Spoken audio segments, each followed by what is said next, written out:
same role. And to Jedediah's point, the Republicans in Ohio are far more engaged by the idea of dependency and the welfare state and this increase in food stamps and this idea that they're working hard and maybe everyone else isn't. That's what motivates them more than, to your point, unemployment perhaps, or a loss of their own job, because the auto industry is performing in Ohio again.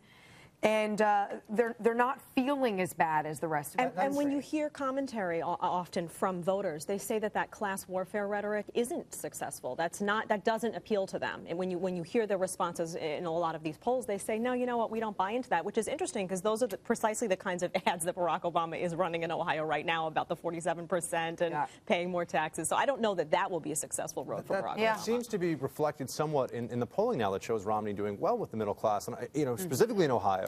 And I think there's a reason behind that. I think that because the Romney message, and you guys have been hitting on this, but here's how I see it. The 47% thing, I don't think that bothers them. In fact, I think they want somebody who is a champion for people that are struggling to keep their hand on sort of the tug-of-war rope that is our economy, that are still paying their mortgages, that are still showing up at jobs, maybe jobs that don't pay them what they think they should be earning.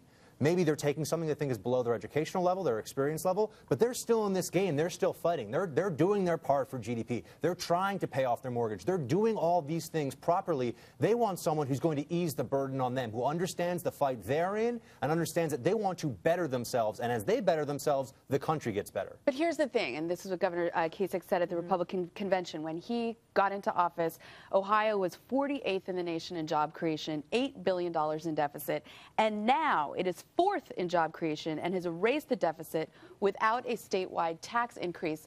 Who are Ohio voters going to credit? A Republican governor or a That's Democratic Mitt Romney's job president? To go into any of these states where unemployment is better than the national average. It's his job to go in and say, if the president's policies were that good, then the entire country would be seeing those kinds of gains.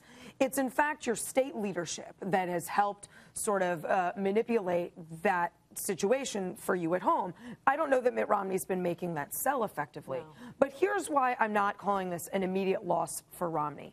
Buck, you mentioned the poll that Romney's doing well in among middle-class voters in 9 battleground states, and one of those happens to be Ohio. But another poll among rural voters in battleground states, including Ohio, also has Mitt Romney doing really well and better than John McCain did, and Obama's doing worse in a poll among rural voters as opposed to the rural voters he won in 2008. Ohio's not all rural, as we've discussed, and there aren't states that are all rural. Every state has a major city or suburban bedroom community kind of area.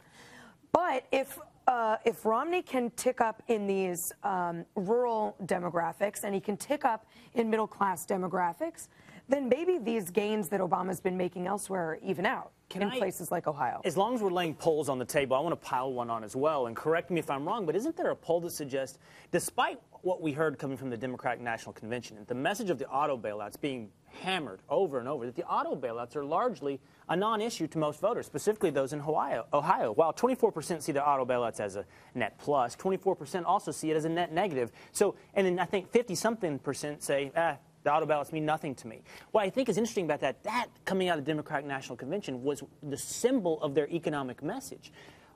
Which means to me, if Romney's doing well among middle-class voters, what he can do to win is exactly what he should do, which is put forward an economic message that applies to everyone, not the 47% message, but here's my economic philosophy. It has benefited Americans throughout history, across the economic strata, and it will help Ohio. I liked what SC said on this, by the way. When you said that the Romney camp has to live and die by this message, by its message of economic opportunity, free markets, I'm with you on that. That has to be the pitch. Right. There's a lot of people in the media right now that are giving unsolicited bad advice in the Romney campaign. Not here. That they should not take. Not at this table. We've been spot on the whole time. But no, really, I think that staying on that economic message, and Will, you're right, it should be a broad one, but that economic message is what can carry the day. And if it doesn't, well, then we get the president we deserve.